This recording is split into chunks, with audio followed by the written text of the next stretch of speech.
Hello again and welcome to Foreplay Radio Sex Therapy. I'm your host, certified sex therapist Laurie Watson, author of Wanting Sex Again, and blogger at Psychology Today and WebMD. And I have with me Dr. Adam Mathews, my co-host, who's a couples therapist, psychotherapist, and president of NCAMFT. Foreplay is dedicated to helping couples keep it hot. Thanks for listening. Now on to today's topic. Hello, you're listening to Foreplay Radio Sex Therapy with your sex therapist, Laurie Watson. And your couples therapist, Dr. Adam Mathews. It's the new year. It's the new year, 2019. Yeah, and we're going to talk about how to set relationship goals that cannot fail. Everybody sets goals. Actually, are you more of a resolution person or are you a goal person, or do you distinguish between the two of them? I probably don't distinguish, but I've got lots of room for improvement. It's kind of how I look at it every year. Yeah. Yeah. So you actually set like resolutions or goals for the year? Or? Yeah. My husband and I, we often do a new year kind of look at various areas of our life, everything from our personal relationship to our finances to our health to, all the different things that we want to achieve over the next year and kind of map it out. Oh, that's awesome. Yeah. Yeah. Do you find that you end up achieving most of those? I think it sets a direction for us. Sometimes we're more effective than other times. But for me, it's a good review, right? And a good discussion about where we're at, what we need to do. Yeah, I think we do the same thing. To me, it's a little more of setting an intention, right? Mm-hmm. Just trying to focus on something that we want to be different. Resolutions, or whether you call them resolutions or goals, I prefer goals, but whether you call them resolutions or goals, the problem with those is that like 97% of those fail. And that's not a made-up number just now. That's actual like research-backed data that says that the vast, vast majority of resolutions that we set at the new year, they fail. They don't work. Resolutions are dead by the January 30th. Yeah, they're dead. I think even sooner than that. I think the research says it's like they're done within 2 weeks, and people don't pick them up again after that, and so they're very short-lived. And they have a problem. But we are fans of setting goals for your relationship as well, because that's something that most people don't do, is they don't set goals for their relationship. Right? What are your thoughts about why people don't set goals for their relationship? I think that's more esoteric, right? And our finances, our health are more concrete types of things that people are thinking about. They don't necessarily think about the coupleship. What's our goal for this year or for, our next step? And I think we think it should take care of itself.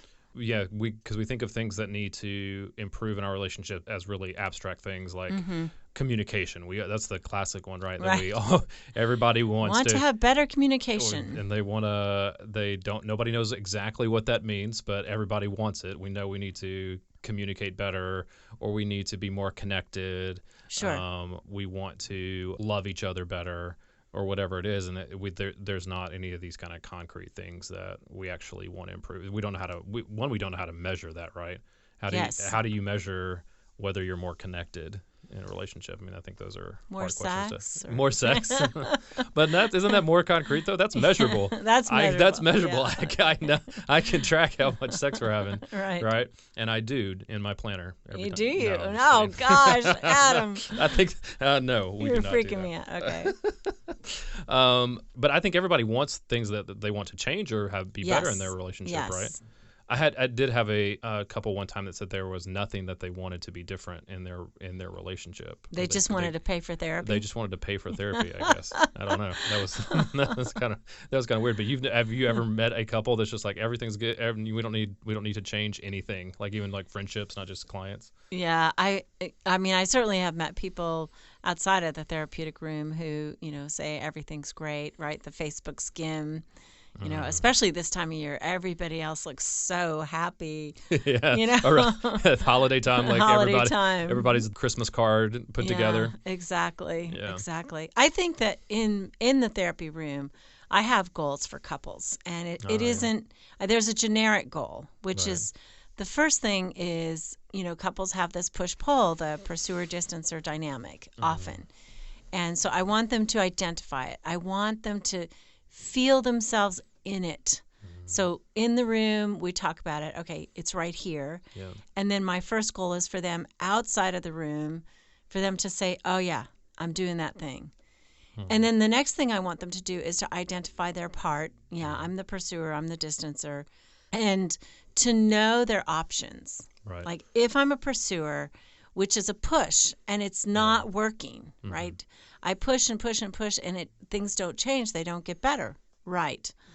So do you know an alternative? And pursuers often say, you're just saying I shouldn't do anything and I'll never get my needs met. I'm like, no, I'm saying you need to stop being critical. You need to contain your anxiety and make direct requests. Yeah. And then the distancing partner, they often say, my partner's out of control. They're always angry with me. They're always critical. I'm not doing anything. I'm doing nothing. Yeah. I'm innocent. Yeah. So those are your goals. Those are your goals for your couples when they're in therapy. Right. Exactly. And I want the distancing partner to see that they're actually pulling, that their lack of doing things sometimes is what's so frustrating and anxiety producing in their partner. So they need to nurture and come toward their partner with initiation. Yeah, I think those are all good goals. I think I want overall for my couples, I want them to have better goals in general. Like I want them to be able concrete, specific, measurable action, things that they can actually take action on, and then to have goals for themselves that they can have realistic expectations for those goals so that they can see progress happening.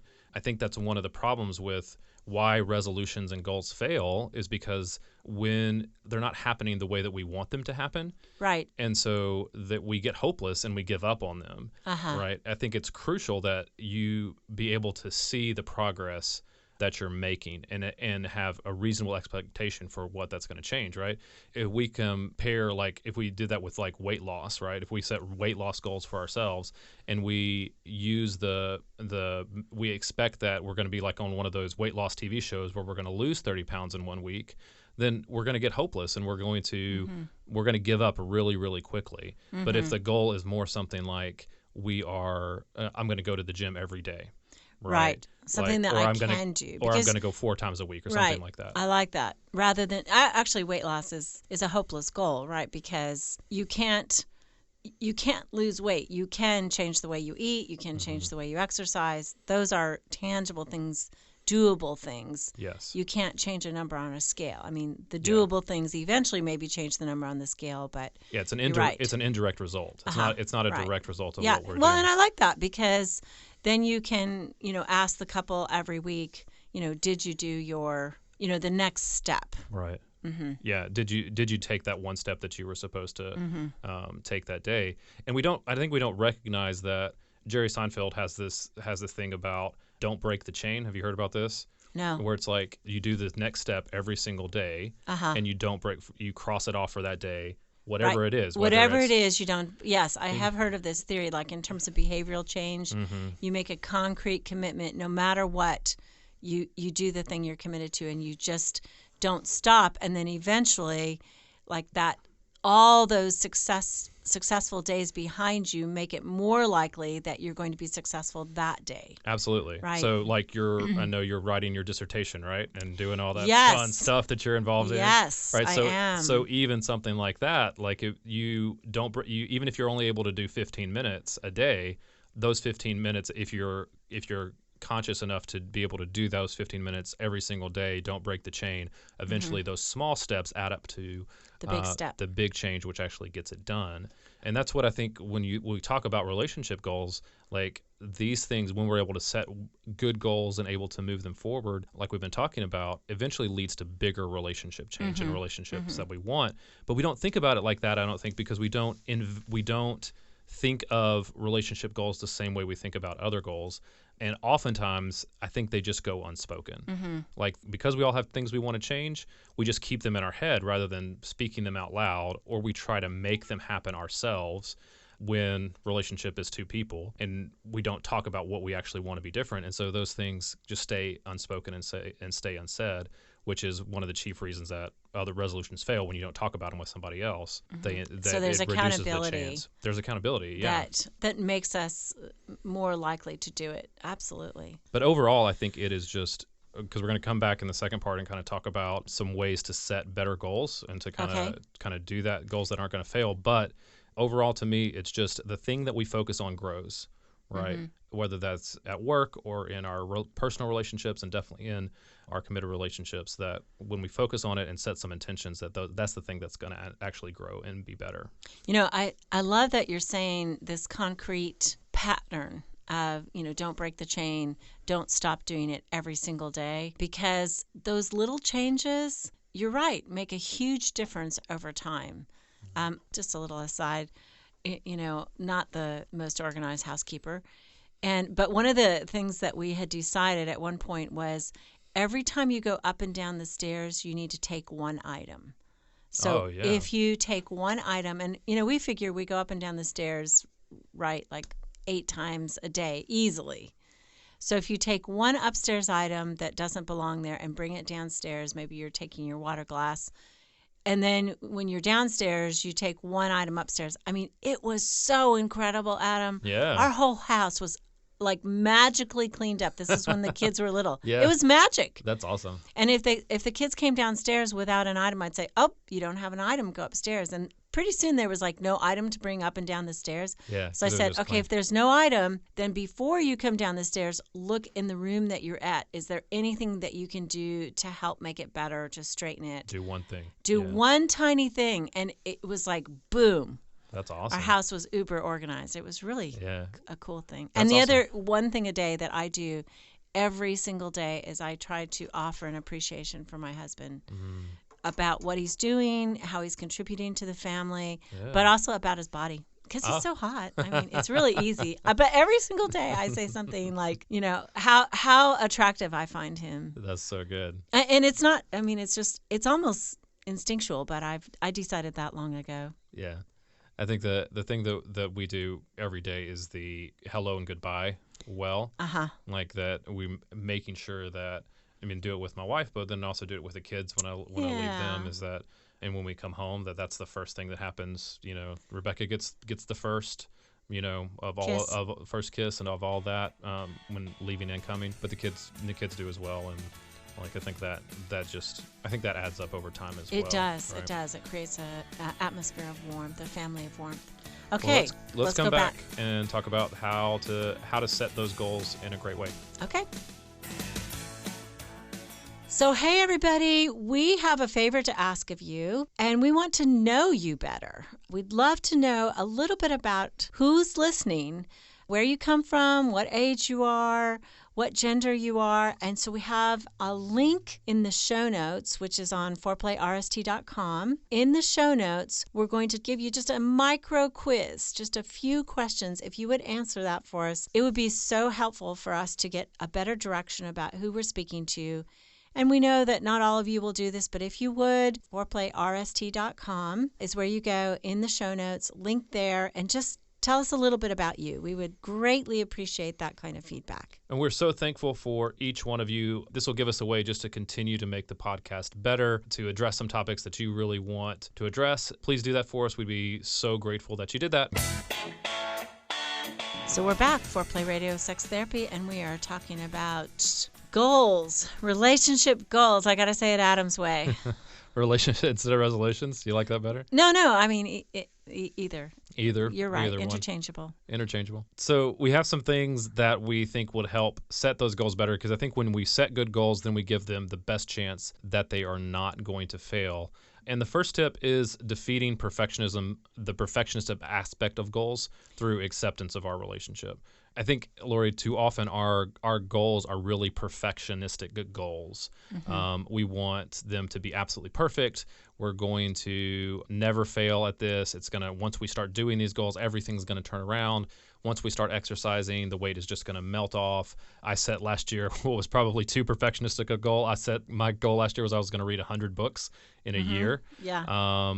And I think if I hold too tight to that, I'll end up reading somewhere in the neighborhood of 60, 65 books. That's fantastic. This year. I know. And that's what I have to keep telling myself, because what I hear all the time, that perfectionistic voice says, in your head. Yeah, in my head says, I failed. Yeah.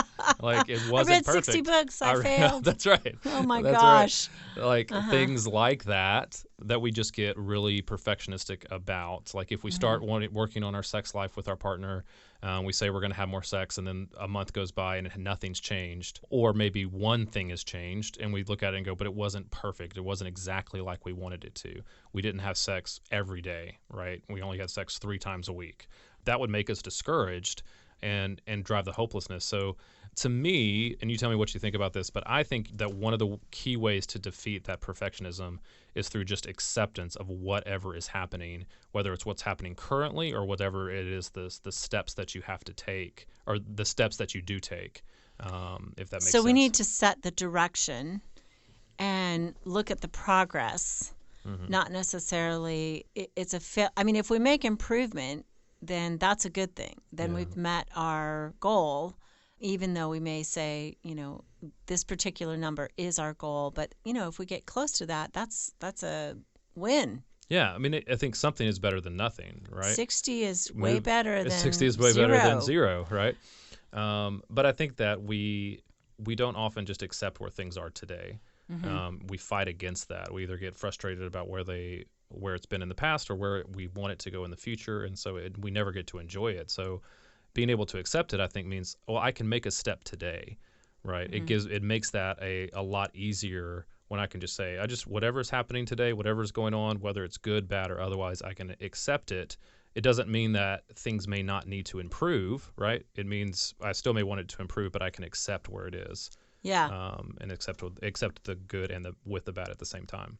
Okay, so I have a couple goals for everybody out there. All right. I have a new app on my phone that tells me how many hours a day I'm looking at my phone. Oh, yeah. Yeah, the updates on, if you got an iPhone, those 3 updates hours. 3 hours a day. Oh, my goal needs to be more I am suddenly have time to do my doctorate, to do my dissertation. I'm like, 3 hours a day. So my husband and I have done something. We're doing like phoneless weekends. Oh, that's awesome. Where we just put the phone down, don't look at it. I mean, it's even tempting, right? You go out to coffee and then you'll think, I need to Google something. I need to know this information right away. And then pretty soon, all the emails pop up, the text mails pop up, and, you're in your phone.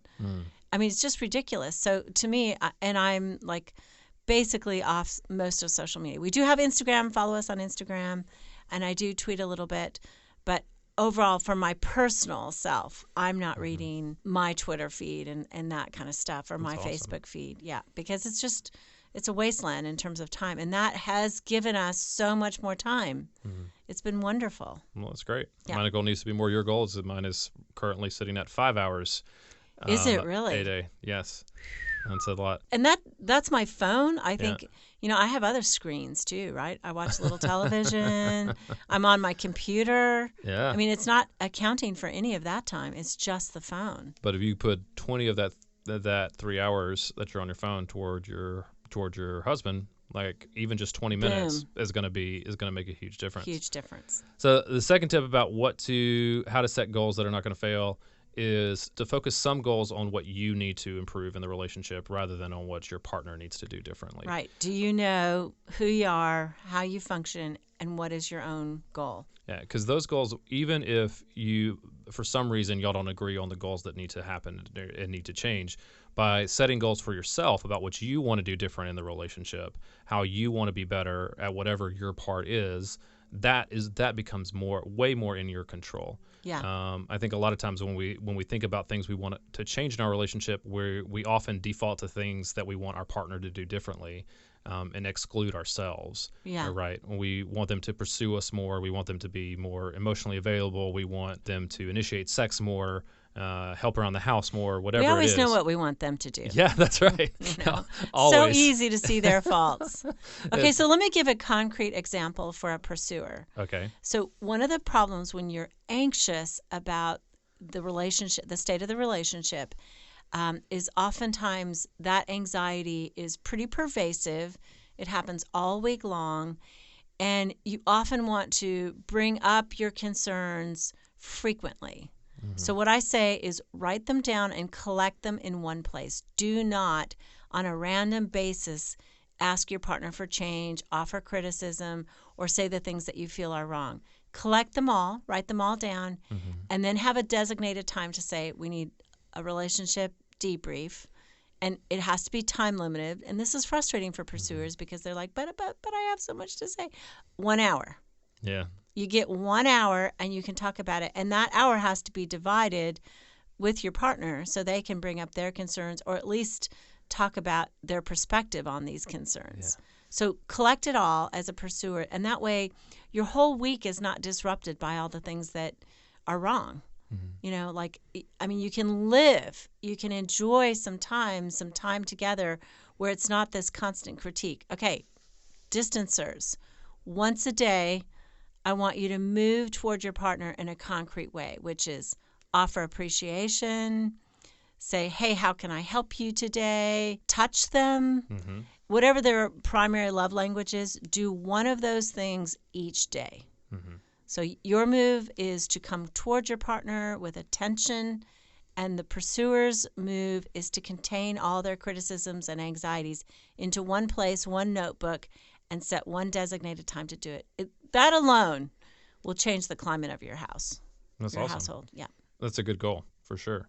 Next tip to talk about how you can set better goals for your relationship is to make sure that your partner is in agreement with your goals for the relationship. So this is when we talked about that oftentimes our goals are not spoken, that they go unspoken, is to make sure that there's just very basic, making sure that you actually speak them out loud. So come to an agreement about your couple goal. Yeah, absolutely. And so that's the thing that you were talking about that you and Derek do when you're assessing what you want to improve over that. That's just that is that conversation, right? That's the accountability piece. That's making sure like that you're in it together. It's more team oriented. It brings you together as a team and just saying like this is what we want to do together. This is where we want to be. But I think that requires a lot of like give and take, right? Allowing your partner to influence what your goals are as well, because they may be different in what you want, right? So basically talking about them as well. And highly functional people can do this. Yeah. People who are more distressed in their relationship have a hard time finding something in common to agree on. I mean, so, okay, if you cannot make a relationship goal that is in common, this is my goal for you. Get into therapy. Yeah, absolutely. I mean, that says that your relationship is too stressed to really be a working partnership. You need help. Yeah, I agree. But I think there's one tip that I could give about if you're struggling to do that. Default to the lowest common denominator. Whatever that is, whoever that has the kind of the lowest common thing that you can grab a hold of, right? Maybe it's you both want to have more sex, but you disagree about how much is enough, right? You just default to the lowest common denominator and start there and see where it goes. And being able to get on board with that, I think that's one of the things that, as a rule in our relationship, is just lowest common denominator wins, right. And it makes things so much clearer. I have a couple who, I mean, they both want more sex. They're having sex maybe once a quarter, and they both want sex like minimally weekly. Both of them. I think either one of them would like sex at least 2, and I think the other one wants it like 3 times a week. And they're having sex once a quarter. I'm like, are you kidding me? You know, let's get once a week on the books. Yeah. You know, can we do that? Yeah. But there's all kinds of things they've hung themselves up on terms of initiation and this, that, and the other thing. And is it going to be good? I mean, it's just weighted down. Yeah. But the good news is they both want it. Yeah. Okay. That would be the lowest. That's the lowest common denominator. Is that they both. You both want it. Okay, so we have a couple of tips for setting these goals that are just don'ts, right? That you don't need to do. One is don't set your relationship goals based on your friends and family's relationships. Don't compare them to that. I think a lot of times we set goals based on what we see other people doing rather than on what we need or what we want. And that to me is just destructive. Comparison is the thief of joy all the time. Yeah. And we have Facebook to compare to. Oh, yeah. Right? The beautiful holiday postcard Facebook that it looks like all our friends are so much happier. Yeah. Like, don't compare to that. That's crazy. I mean, that's the false self that's being presented to everybody. That is exactly right. And it's all, I mean, you have to have some space from that, right? So don't go into those relationship goals conversations right after you jump off of social media and into those relationship goal conversations. Don't come back from your holiday parties and start having these conversations after you're seeing everybody laughing and joking together and go, well, they seem way better than us, right? You don't know what's going on behind those doors and those closed doors in those relationships. So set it based on what you need, what you want, rather than in comparison to that. I'd also say don't use the goal as whether or not you reach the goal as a decision point for whether your relationship is going to be all right or not. I find a lot of people doing that as well, that they say, well, if we're not at this place by this point in time, then our relationship is done or it's over, or my partner must not care about me if this goal isn't met. And so I'd say, like, make sure that you're not tying that goal to a make or break point for your relationship, because I think that's dangerous. And then the last one, make sure to just reassess it on a regular basis. We set goals all the time that are that change. We change over time. We change over as the year goes on. Circumstances change that keep us that are like reasonable. Knee surgery. Like knee surgeries, yeah. Kind of took Adam away had from knee surgery this year, and so his did. goals for working out, I'm sure, were somewhat delayed there. Oh, they were, absolutely. Right. Well, my running goals were delayed because I can't run for a year. But but as those things changed, I mean, that's a good example of goals had to be reassessed. Like, this is unforeseen circumstances. There's nothing we can do about it, but it's going to affect where our goals are. And I think relationships happen. That loss happens over time, job loss, people pass away, illnesses, and it moves. Life gets in the way. Life gets in the way of those goals. sometimes. And be tender with yourself when that happens. Don't feel like a failure. Yeah, absolutely. All right. Accept that. Yeah. Okay, so luck. Happy New Year to everybody. We wish you a life with more love, more sex, more intimacy. You're listening to Foreplay Radio Sex Therapy with your sex therapist, Laurie Watson, and your couples therapist, Dr. Adam Mathews. You can now call in your questions to the Foreplay question voicemail. Dial 833-MY-4PLAY. That's 833-4-PLAY. And we'll use the questions for our mailbag episodes. Hey, help us stay on top here at Foreplay. We'd love it if you would subscribe and share it with your friends. And please take 1 sec and rate and review us. Thanks so much. All content is for entertainment purposes only and should not be considered as a substitute for therapy